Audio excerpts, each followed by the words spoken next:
Bienvenidos de nuevo a Detrás de la Noticia en RT, un espacio de análisis, debate e investigación sobre los acontecimientos de nuestra América que no cubran en otros medios de comunicación. Comenzamos. Mientras la mayoría de América Latina construye procesos de soberanía e integración, Puerto Rico ha sido excluido por ser una colonia estadounidense. Desde que Estados Unidos invadió a Puerto Rico en 1898, la isla caribeña ha sido colonizada por su vecino del norte. Aunque los puertorriqueños son sujetos a las leyes de Estados Unidos y son considerados ciudadanos, no tienen el derecho a votar por el presidente ni tienen representación plena en el Congreso. ¿Logrará Puerto Rico su independencia? Miles de estudiantes en Chile, Colombia y México lanzaron una fuerte lucha en contra de la privatización de la educación. Particularmente en Chile, el movimiento estudiantil captó la opinión pública mundial mientras miles de estudiantes tomaron las calles de Santiago y lograron que sus voces fueran escuchadas por sus gobernantes. Los estudiantes reclamaban para una educación pública y gratuita, en donde todos tengan acceso y oportunidades. ¿Alcanzarán su objetivo? El presidente Barack Obama aprobó la autorización para conducir operaciones militares en el ciberespacio. La controversial Ley de Autorización de Defensa Nacional del 2012 incluye la posibilidad de ejecutar una guerra cibernética contra cualquier nación considerada una amenaza para Estados Unidos. Aunque desde hace tiempo Washington ha usado tácticas agresivas a través del Internet, ahora con esta ley estaría autorizada para lanzar una guerra masiva contra sus adversarios en el campo de batalla del siglo XXI. Con la creación de la nueva Comunidad de Estados Latinoamericanos y Caribeños, CELAC, Puerto Rico quedó fuera. Su estatus como colonia de los Estados Unidos no lo permite ingresar en esta importante organización regional. Desde 1898, Puerto Rico ha sido colonizado por los Estados Unidos, desde que en ese año Estados Unidos invadió a Puerto Rico y lo logró colonizar. Lo ha convertido en lo que clasifica oficialmente como un estado libre asociado. Bueno, los puertorriqueños son considerados ciudadanos de los Estados Unidos y son sujetos a las leyes estadounidenses, pero no gozan de los mismos derechos que tienen los estadounidenses nacidos y residentes en los 50 estados de los Estados Unidos. Por ejemplo, los puertorriqueños residenciados nacidos en Puerto Rico no pueden votar en las elecciones presidenciales, no tienen representación plena en el Congreso de Estados Unidos, aunque tienen que pagar impuestos y tienen que obviamente seguir lo que es el modelo estadounidense. Bueno, desde también hace mucho tiempo han habido movimientos para la independencia de Puerto Rico, movimientos que han estado luchando desde hace muchos años para que Puerto Rico se vuelva a ser un país soberano. Vamos a ver un poco más sobre este tema a continuación. El Estado norteamericano número 51 o un país independiente. Las opiniones sobre el futuro de Puerto Rico van en direcciones contrarias. El estatus de la isla caribeña será consultado en un referéndum, pero lo anteceden unas retóricas encendidas. En su campaña electoral, el precandidato republicano Mitt Romney se expresó a favor de la anexión total de Puerto Rico a Estados Unidos. A su vez, varias fuerzas políticas de la isla insisten en la libre determinación e independencia de este territorio, una petición amparada por el Comité de Descolonización de la ONU. Estados Unidos está tratando de repetir y perfeccionar la política imperial que ejerció en los casos de Alaska y Hawái. Está tratando de obtener un voto favorable a la anexión para legitimar la ilegalidad de su ocupación militar. Pero en los casos de Alaska y Hawái, estos no contaban con una comunidad internacional dispuesta a luchar contra el colonialismo, ni la defensa de un continente entero. Actualmente, Puerto Rico es un estado libre asociado, o sea, un territorio no incorporado a Estados Unidos con estatus de autogobierno. Washington regula la moneda, la defensa y las relaciones exteriores, y el gobierno de la isla, a su vez, tiene el derecho de cobrar impuestos locales. Los intentos de lograr la independencia de Puerto Rico cosechó el apoyo de Bolivia, Nicaragua, Venezuela, Ecuador y Cuba, que la consideran como una nación perteneciente a América Latina y el Caribe, que tiene su propia entidad. Puerto Rico no seguirá siendo la excepción de nuestra América Latina y el Caribe y de las Naciones Unidas. Por mucho que el imperio quiera detener la historia, Puerto Rico será libre e independiente. Pero a pesar de que unos denuncian el trato discriminativo hacia la isla, cientos de puertorriqueños salieron con pancartas de bienvenida cuando el presidente Barack Obama arribó a la isla. Fue la primera visita de un presidente estadounidense a Puerto Rico en los últimos 50 años. Barack Obama apoyó la idea del referéndum y prometió continuar aportando al exitoso desarrollo de la isla. Hice el compromiso de trabajar con los puertorriqueños día a día para mejorar las oportunidades y crear nuevas perspectivas en su vida. Estamos elaborando una estrategia integral para luchar contra el desempleo, desarrollar la industria, el sector de turismo, el frente de la energía limpia. Muchos residentes puertorriqueños respaldan la línea política de Obama y no quieren escapar de la gestión estadounidense. Ha pasado el tiempo y yo veo cómo él está haciendo las decisiones y las cosas para todos nosotros, haciendo trabajo y haciendo cosas. O sí, yo votaría por él otra vez. Bueno, yo votaría por Obama de nuevo porque sinceramente él está haciendo un cambio tremendo en nuestra sociedad. Más beneficios, hay más trabajo. Pero los simpatizantes de Obama tropiezan con un palo en la rueda porque no tienen derecho a votar en las presidenciales si residen en el territorio de Puerto Rico. Las elecciones se realizan solo en los 50 estados que conforman la nación. Y ese es un punto más en la reñida agenda de debates que rodean a Puerto Rico. Y ahora vamos a analizar más sobre el tema de la independencia de Puerto Rico y vamos a conversar con Manuel Rivera. Él es abogado y está con nosotros desde Washington. Muchas gracias, Manuel, por estar aquí en Detrás de la Noticia. Buenas, muchas gracias por invitarme. Manuel, ¿cuáles son los desafíos principales del movimiento independentista de Puerto Rico y por qué crees que no ha logrado más apoyo? En primer lugar, hay dos panoramas aquí. Uno de los panoramas es el trabajo que se está haciendo en la ONU y el otro panorama es el trabajo que se está haciendo con la organización CELAC.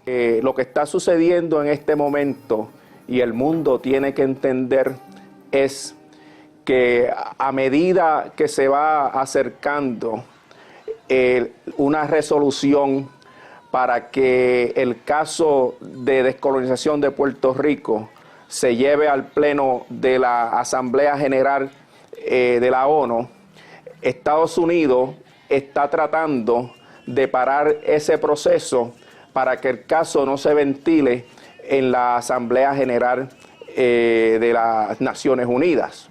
El otro problema que tenemos es que se acaba de fundar en diciembre una organización que se llama CELAC y Puerto Rico pidió un reclamo a que se le permitiera comparecer como país observador. Lo que sucede es que los países amigos de Estados Unidos interfirieron para que se parara ese proceso en que Puerto Rico pudiera tener representación como país observador en esta organización.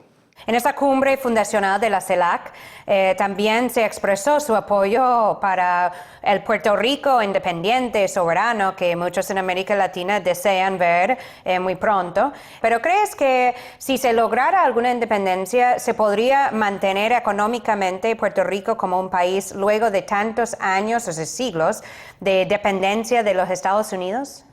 Bueno, definitivamente Puerto Rico ha sufrido los daños de una descolonización que lleva por más de 500 años, desde la época de España y después durante los últimos 100 y pico de años por la colonización de Estados Unidos, la cual ha tratado y lo ha logrado destruir la economía que puede ayudarnos a ser un país independiente y a podernos sostener. No va a ser una cosa fácil. Y por tanto, Estados Unidos tiene la responsabilidad ante el mundo de hacer los reparos necesarios para que Puerto Rico pueda salir de esa dependencia económica y poder ser un país totalmente independiente en su forma de cómo ejercer su soberanía, para que pueda de esa forma ser un país sumamente autosuficiente. ¿Cuáles son los intereses principales de Estados Unidos para mantener a Puerto Rico como su colonia? Bueno, los intereses de Estados Unidos para mantener a Puerto Rico como colonia son simples. Ellos tienen grandes intereses económicos en el país, tienen todas estas cadenas, empezando de las cadenas hoteleras, también tienen todo tipo de cadenas que proveen consumo para los puertorriqueños y han convertido al país en un país consumidor. Y todas estas compañías pues acuden a destruir al pequeño comerciante. Y ese es el problema que tenemos. El mundo tiene que entender que Estados Unidos, aun cuando el pueblo de Puerto Rico opte alguna vez por la independencia del país, el gobierno de Estados Unidos no va a querer dar la independencia del país y el pueblo de Puerto Rico va a tenerla que luchar aun cuando la ganemos por medio de las elecciones. Así es, y ojalá que sea el pueblo puertorriqueño que decida realmente sobre su destino. Tenemos que dejarlo hasta ahí, Manuel. Muchísimas gracias, Manuel Rivera, por estar con nosotros aquí en Detrás de la Noticia. Gracias. Hay sectores en Puerto Rico también que abogan para que su país sea convertido en el estado 51 de los Estados Unidos en lugar de ser un país independiente. Pero mientras en América Latina y el Caribe siguen creciendo lo que son los movimientos para la verdadera independencia y soberanía, la integración y la cooperación, el movimiento independentista de Puerto Rico agarra más fuerza. Las fuertes protestas estudiantiles en Chile llamaron la atención mundial durante el año 2011. Bueno, miles de estudiantes tomaron las calles de la capital Santiago de Chile durante muchos meses para reclamar la educación pública y gratuita. Bueno, en el caso de Chile, la educación fue privatizada durante la dictadura de Augusto Pinochet, una dictadura impuesta y apoyada por el gobierno de Estados Unidos. Bueno, la educación privatizada en el caso de Chile significa que no existe educación pública y gratuita, lo cual dificulta mucho a los sectores de bajos recursos el acceso a la educación. Y estos estudiantes han estado reclamando para cambiar ese sistema, transformarlo para que sí haya una educación gratis y libre y pública para todos los ciudadanos del país.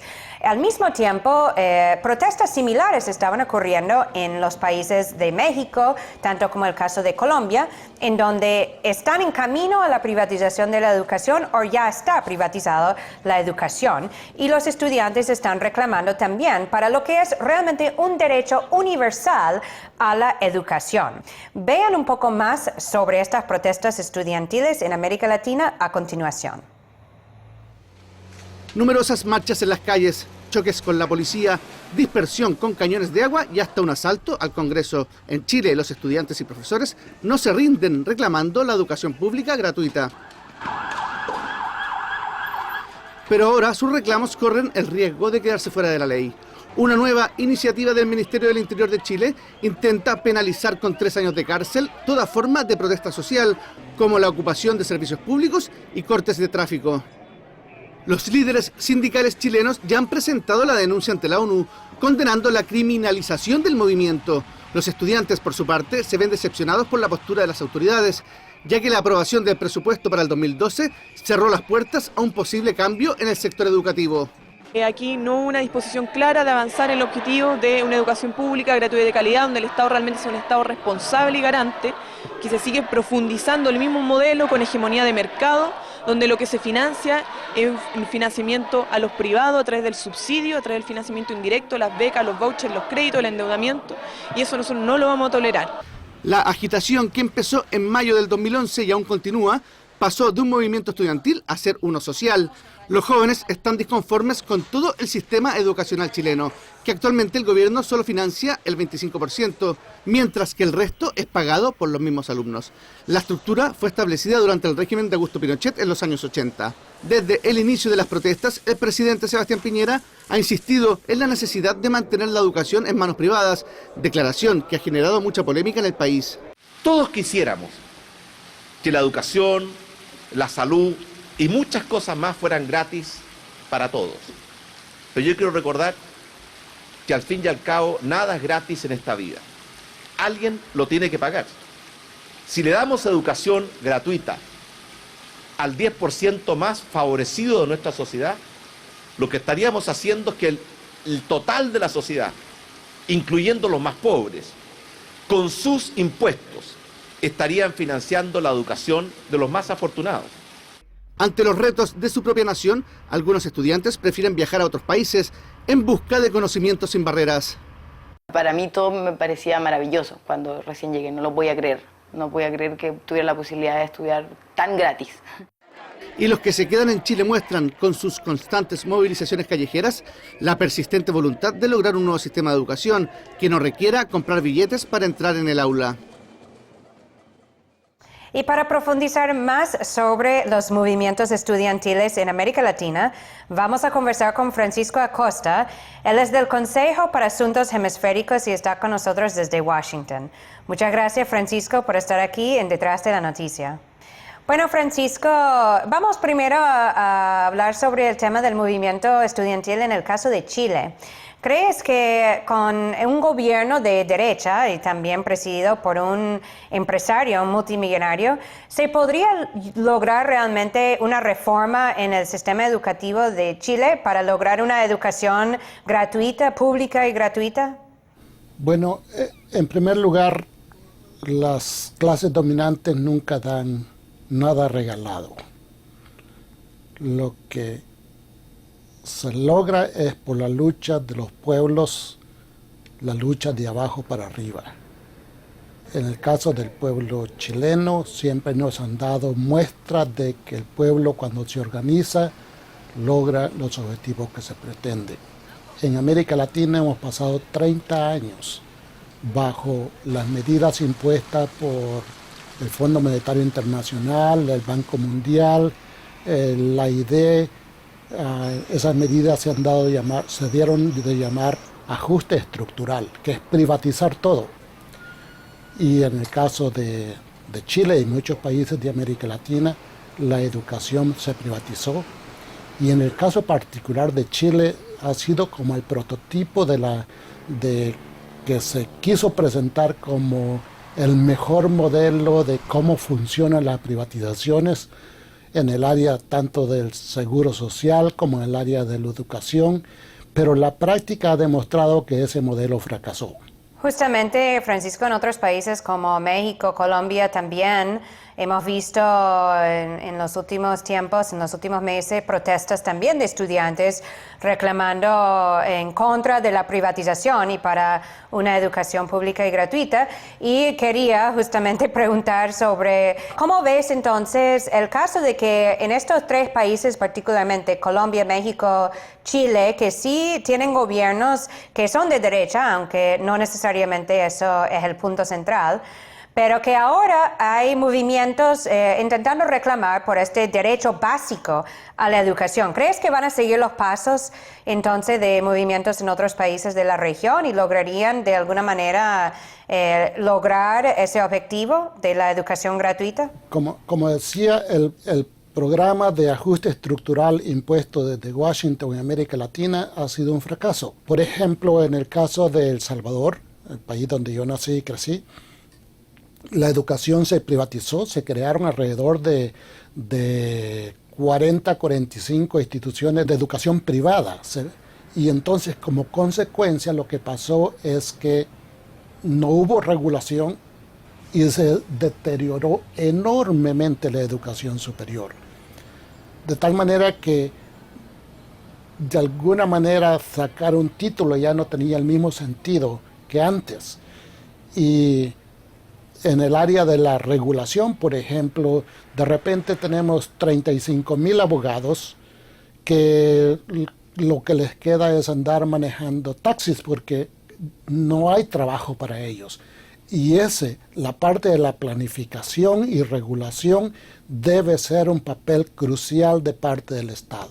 Justamente, Francisco, no estamos hablando solamente de educación, porque estamos hablando más bien de justicia social y eso, la educación que sea accesible, gratuita, pública para todos, tiene que ver con un conjunto de otros factores, como bien decías, de planificación social. Hablamos de atención médica, de creación también de empleo, infraestructura, producción, desarrollo en el país, con una visión más fundamentada en lo que es el bienestar del mismo pueblo. La pregunta sería simplemente, Francisco, si crees que todo eso se va a cambiar y vamos a ir más hacia modelos progresistas fundamentados en justicia social. Bueno, el mayor desafío en América Latina es la educación para el desarrollo. Sin invertir en la educación, sin invertir en los cerebros, difícilmente los países de América Latina salimos del retraso y lo que traemos del colonialismo, etc. Sin inversión en la educación, difícilmente vamos a salir adelante. Bueno, así es, y muchísimas gracias, Francisco Acosta, por participar con nosotros aquí en Detrás de la Noticia. Muchísimas gracias. Y bueno, estas protestas también indican que tal vez en esos países van a seguir los pasos de países como Venezuela, Ecuador y Bolivia, en donde han elegido gobernantes y han ya puesto en marcha modelos de justicia social, en donde buscan no solamente reclamar y reivindicar estos derechos básicos para el pueblo, sino también garantizarlo para el futuro de sus países. El presidente Barack Obama ha autorizado la plena ciberguerra y la realización de operaciones militares a través del Internet en lo que es la Ley de Autorización de Defensa Nacional del 2012 en Estados Unidos. Bueno, desde hace mucho tiempo, obviamente, Estados Unidos realiza lo que se podría decir acciones de guerra, de agresión a través del ciberespacio, tanto como han hecho otros países o otras organizaciones realizando lo que es la ciberguerra, pero ahora con esta autorización, Estados Unidos podría actuar contra cualquier país o cualquier entidad que considera una amenaza. No necesariamente tiene que haber sido atacado por ese país o por esa organización para primeramente iniciar lo que podría ser un ataque militar a través del ciberespacio. Esto significa hackeando, bloqueando su acceso al Internet, lo que podría decir la neutralización o debilitar sus infraestructuras, todo lo que son los equipos, bases de datos, sistemas de defensa. Bueno, parece que Estados Unidos ha venido ampliando lo que es esta capacidad y ahora quiere dominar tanto en este nuevo campo de batalla, en el ciberespacio, como lo ha hecho en el campo tradicional de la guerra. Vamos a escuchar algunos comentarios sobre este escenario nuevo. Una guerra cibernética desatada, digamos, en este caso por Estados Unidos en contra de otro Estado que presuntamente imposibilitaría alguno de sus recursos institucionales, como por ejemplo la energía eléctrica, pagar la energía eléctrica, dejar de forzar a que no funcione la Internet en ese país, que le puede traer pues todo tipo de conflictos y problemas al funcionamiento de un país, rápidamente puede escalar y convertirse, como ya decíamos hace un momento, en un conflicto bélico entre esas naciones, entre el agresor cibernético y la víctima de esta agresión. Y en ese sentido, pues ya nadie se sentiría seguro. Es fácil de imaginarse que en la medida en que un gobierno se atribuye el derecho exclusivo de poder responder cibernéticamente con ataques, inclusive el propio Pentágono se da el derecho de poder iniciar acciones militares en contra de un país que del otro lado fuera quien se fuera acusado de iniciar una guerra cibernética en contra de intereses cibernéticos de Estados Unidos, pues esta es una situación sumamente grave, porque abriría la posibilidad real de que de guerra cibernética escaláramos a guerras militares.